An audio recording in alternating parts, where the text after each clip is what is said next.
Good evening. This is the Ask Dr. Renee show. I am your host, Dr. Renee. If you've never watched the show before, our show is here to motivate and inspire you to live the life that you deserve. Let's face it, this is the only life we have. This is not a dress rehearsal. So whatever it is that you've been longing to do, dreaming about doing, why not start today? Take the first step today. We've had lots of amazing guests on the show. Most recently, we had Kiki Ayers, who went from homeless to Hollywood, basically. We had Arian Simone, who kind of had the same story, went homeless to Hollywood, too. She went homeless in Hollywood.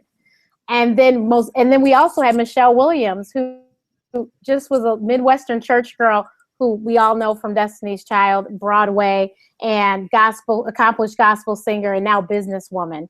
So tonight, our guest is Lucinda Cross. And if you don't know Lucinda, you are in for a treat to hear an amazing story of faith, perseverance, and vision boards. So you will figure out what I'm talking about later. So welcome to the show, Lucinda. Thank you so much, Dr. Renee. It's amazing to be here this evening. So let's get right into it, because this is, like I said, the most amazing story that I heard, and I've been following her. And if you've been following her, then you've seen she's been on everything, and everyone knows her story now. So what did you want to be when you were a child? I wanted to be a lawyer. Yes, okay. I wanted to be a lawyer. I wanted to walk on Wall Street with my heels and my briefcase.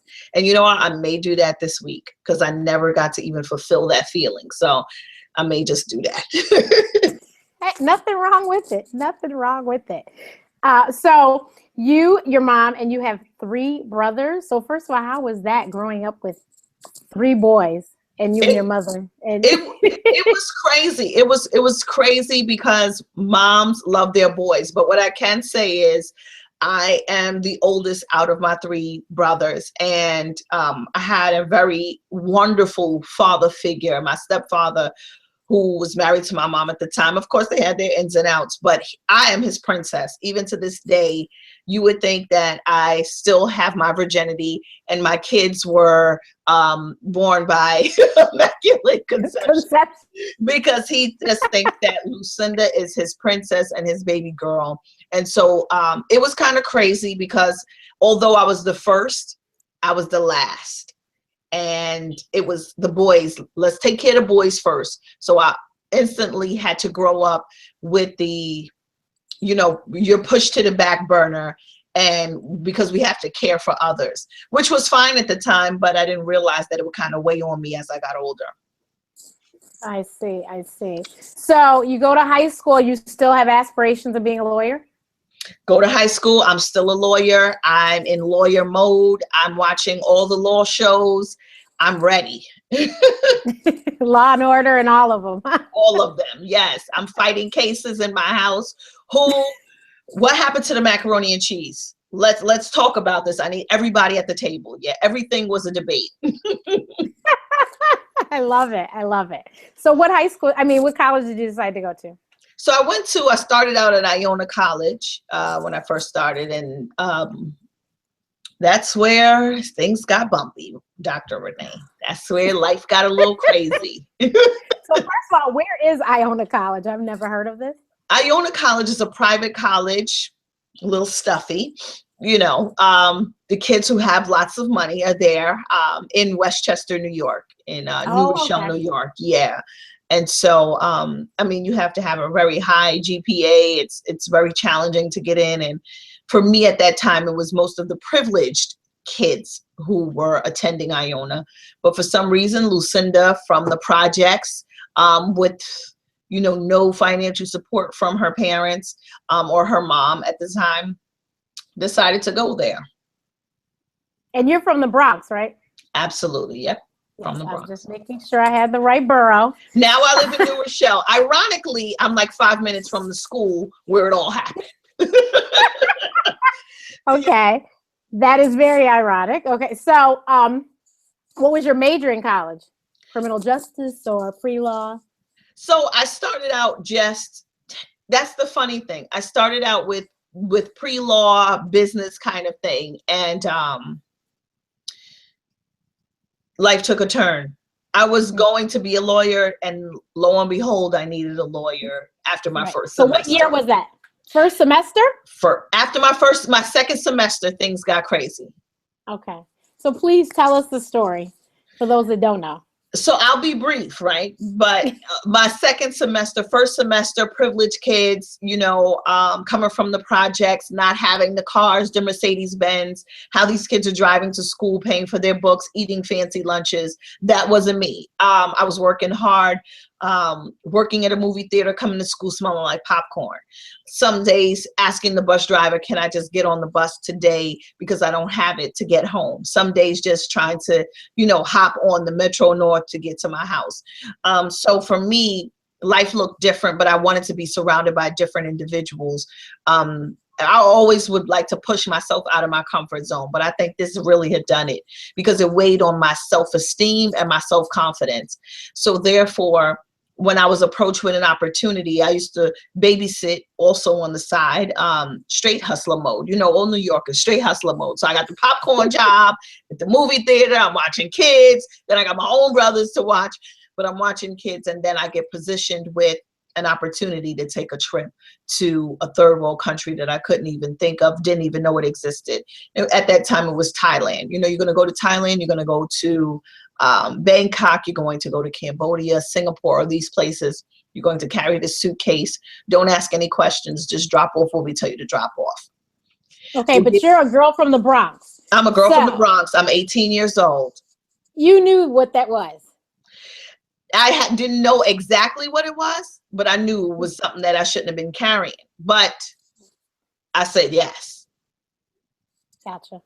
I said, as long as I don't have to hurt anybody and do anything with my own body, I'm fine. I'm not swallowing anything. I'm not stuffing nothing to carry. All right. Because for me in my head, I can drop and go. So what I do say is that I had all the right tools, all at the right time, but for the wrong thing.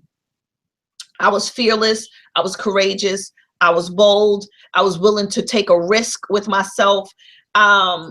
I was willing to just venture out, but all for the wrong thing, right? And so those were great qualities that I had as an 18-year-old freshman in college, but it was for all the wrong reasons.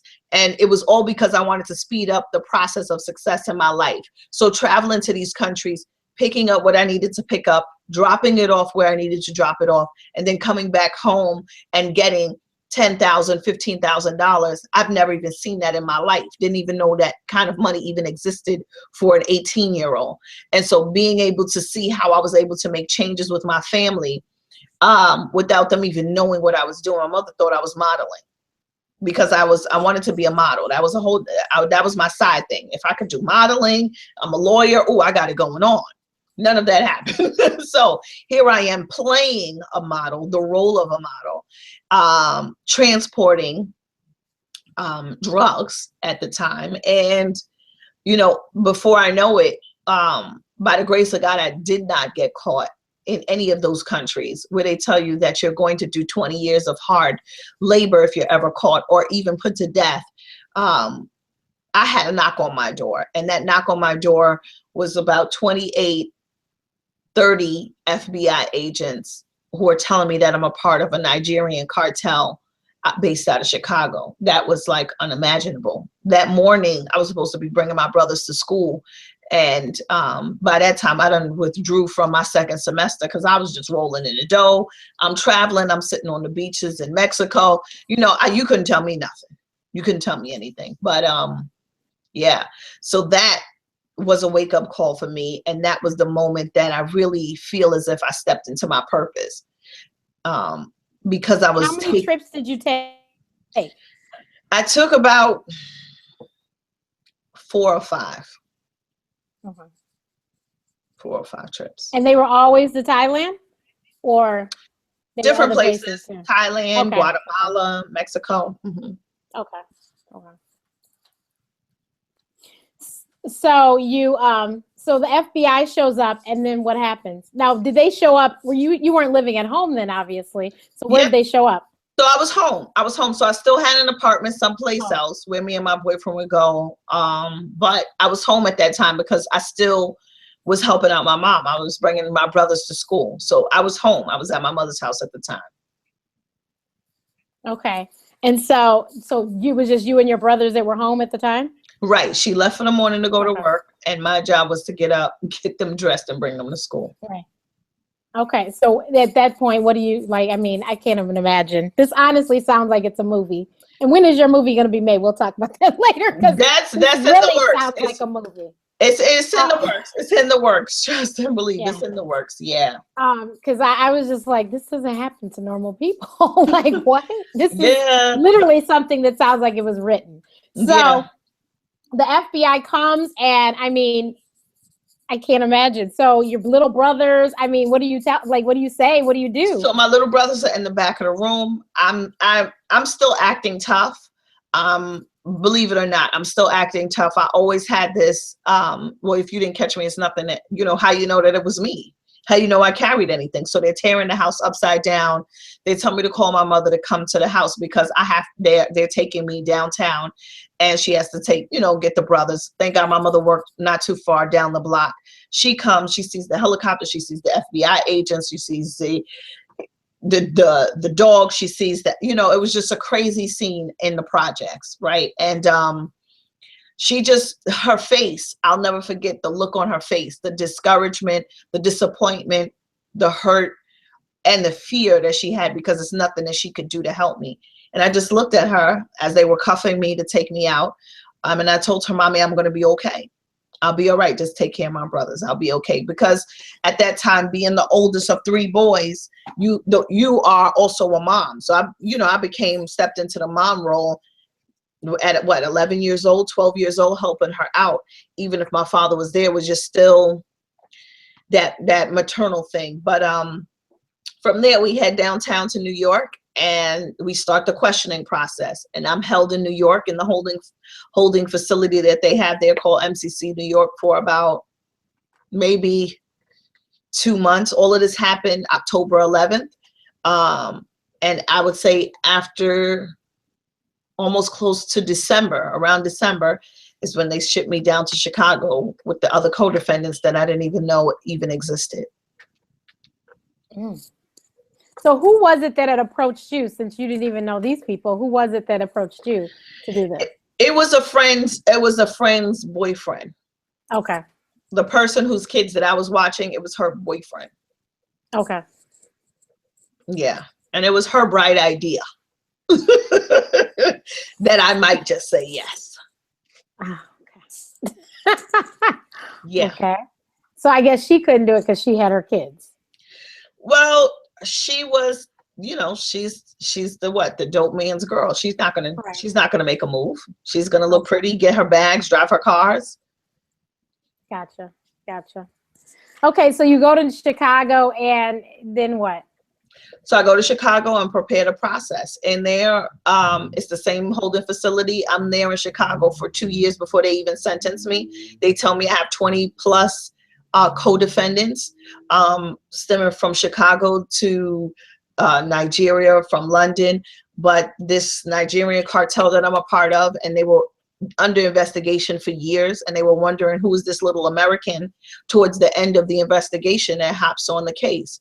And so they follow me to try to get to the people that they need to get to. But unfortunately, they couldn't catch anybody. And the people that they could catch were the lower status mules who were set up to be caught.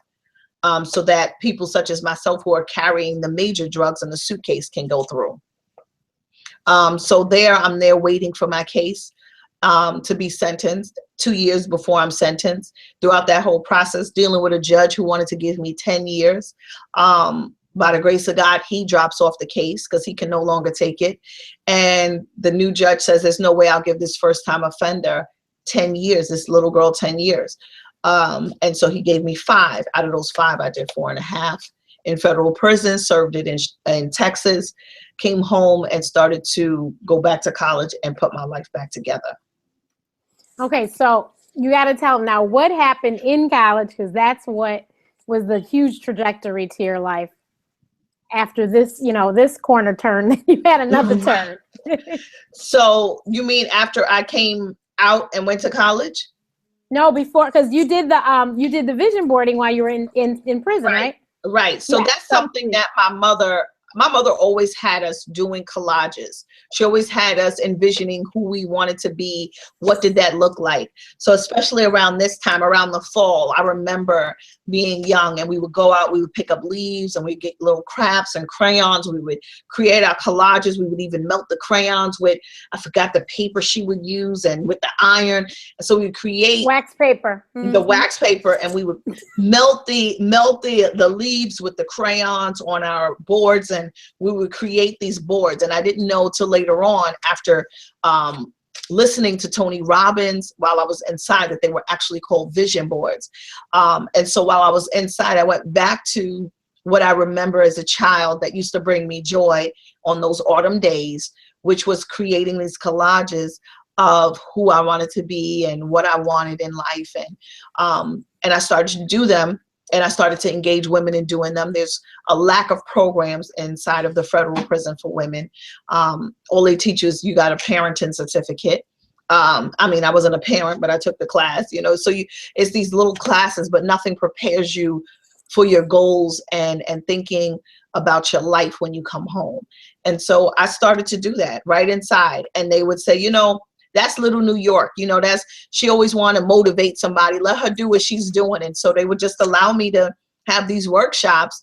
And it started out with maybe 6 people to 20, to then I have 60. And then we have such a large yard of people just out there listening to me speak and doing these collages and talking about their future, and having like these little sister circles. And so the things that I'm doing now is something I was doing back then in the lowliest and hopeless place. And so that's how I really discovered, you know, hey, this may be what my purpose is. I've always been a spiritual person, always reading books, Iyanla Vanzant's, and always just reading things that, you know, that would take my mind elsewhere and higher, even before I got inside. So I was prepared for the soul searching process. And it was great. It was great inside, and it worked to my advantage when I came out. Little did I know that it would be my business. So what was your vision board inside that you've been knocking the stuff off since you've been out? So one was going back to college. Another was to, you know, get married, have children, also start a business. At that time, I wanted to start a creative school for children. But when I came home, they told me that you can't start. Sorry, you cannot be in the education system with the background, even if it's not connected to children. So that went down the drain. But I always wanted to have my own business, have my own office, something that was creative, something that was free, something that would allow people to step into their calling. And I just didn't know what that would look like. I didn't know it would be life coaching or business coaching. So I said, I want to help people get to their sweet spot. I want to help people get to start to do the things that they love. And so on my vision board, those were those things, you know, I was really focused on restoring my family and not being a statistic. I refuse to allow excuses to stop me. And that's why even today, you know, when I look at people saying you can't do what, because when I came home, Dr. Renee, the greatest disappointment for me was that women were literally putting invisible cuffs on them and shackles on themselves every single day. And I said, well, you're free. Why are you not doing what you're called to do or what you desire to do when you're free? When there's hundreds and thousands of women who wish just because they know somebody, they wish they had an opportunity to pursue the dreams that they wanted to pursue. There's so many people who have visions and dreams who are in the graveyard now, some people who will never come home, right?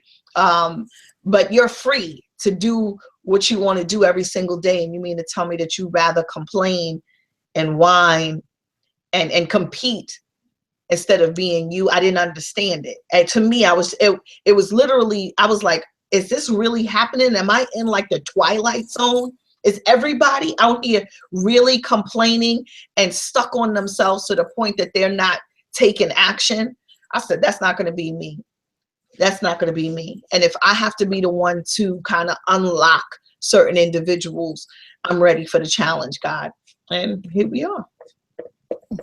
So we have some questions coming in. If you do have questions, you can, if you're on Google Hangout, it's really simple. You just hit Q&A on the screen and it'll drop down and say, ask your question. Otherwise, you can tweet me at Ask Dr. Renee, or you can, hopefully you can type them on the YouTube. I'm not sure if it's working, but you should be able to type them up there and we'll get the questions. So the first one is from Teresa. What did you write on your college application about what you had been doing the previous 4 years? And what college did you attend and what did you study then? So the sweet thing is, when I came out, I went to Mercy College. And that is more for adult learners. So I didn't have to go through that whole college application kind of process thing. So I was able to talk to a counselor and say, listen, this is where I came from. I just recently been released and I'm ready to pursue my college education again. And when I mean that they were opening up the doors to find the funds, the resources to make it happen, fine. But I was completely honest with them to say, listen, I have a bunch of certificates from from Bryan, Texas, federal prison camp.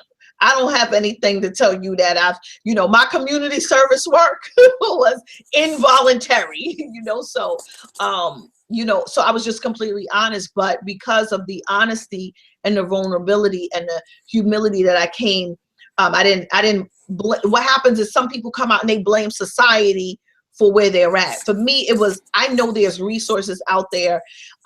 Miss Jefferson, how can you help me? Because I want to go back to school and I have 10 cents on me. I have $60 coming straight out of federal prison. I'm still in the halfway house and I don't get out till another 18 months. So I need your help. I want to become better. And so that helped me, and they helped me there at Mercy College. Shout out to them because they was a sponsor for my conference, and they really partner and sponsor the things that I do. So I'm glad about that. And what was your major? So I went straight to business then. By then it was law. I was like, enough with this. If I look at another law book, because you try to be your own lawyer inside, and I said, listen, I did what I did. Let me just listen, I just want to get out. So I couldn't read another case. I am sure. And how long ago was this? Well, should I tell my age? That's when I was in high school. I mean, I'm like 37 now, 30. I think I'm 37 or 38. Sometimes I say 37, sometimes I say 38. So what was that? If I was like 18, 19, what's that? Almost 20 years ago, is it? Okay. So, but then when it was all said and done, what age were you when you got out? All right. I don't know. We have to do the math. So 4.5 years, I was turning 19, 4.5 years after I was in my 20s, early 20s. I know I celebrated my 21st birthday inside. 22nd, 23rd, came out, had a kid. I don't know. Okay. We have to do the math. You'll check it out in the movie once I go through all of my indictment papers. Yeah, once I go through the indictment papers and they see that what's what, we'll find out the real names. Yeah. We had another question on Twitter. What, in your opinion, is the difference between dream, desire, and passion, and what you should do? So a dream is something that excites you. A passion is something that fuels you. And the desire is something that'll move you. So when you're dreaming, it's like, oh, I really believe that I can have it. You see what's not being able, you see something that's not tangible, but you know that the dream just, it looks good, right? And your passion is what'll say, you know what? I'm going to go after this thing with a vengeance. I am in pursuit of this thing. Who do I need to call to make this thing happen? And so I think when you're passionate about something, you'll just go towards it, and you'll kind of, and I say this thing, you can either become passionately profitable or passionately poor. And the difference is because one, you realize your passion is connected to a value, and you'll say, hey, I'm passionate about this thing. It's and I've perfected my craft in this thing. It's connected to my gifts, talents, skills, and abilities. You know what? I could get paid for my passion. How awesome is that? Some people just give out their passion. And, you know, this is my passion project. I don't care if I get paid for it or not. You're willing to do it for free. And then your desire is something that you just, I think it'll move you because you yearn for it. For me, a desire is like, it's that sweet thing. It's that sweet piece of chocolate that you like, I have this yearning for this. And so with that desire, it'll push you to move forward and onward even when you want to stop. Even when and your passion, I think you can get frustrated in your passion. There's times that I'm passionate about something and I get frustrated even in my passion and even turned off of my passion. But one thing with dreams, dreams don't pick you, you pick your dream. Well, excuse me, you don't pick your dreams pick you. You don't pick your vision. I always say this, you don't pick your vision picks you. And so that's awesome because you can have all of these dreams and you can pick which ones you want to see come to fruition or manifestation. But that desire and that passion is just something different. Like I'm just passionate about my husband. When I see him, it's just like fire, like, wow, ain't he hot? You know, so, you know, I'm gonna do my best to continue to see a smile on his face because he's so awesome and I'm passionate about the love that we have. That makes sense? We getting too deep? Perfect sense. Too lovely? We getting too into it? No, it was perfect. Perfect. So you graduate from college, and so did you go look for a job? Yes. And I think I lost her. So she said, I graduated and did I go look for a job? Yes, I did go look for a job. I reached out to some of my old friends and I was asking everybody and anybody who can help me with getting a job when I came home. And that helped out, reaching out to some connections, asking for help, letting go of my ego. It really helped me to get my first job when I came home.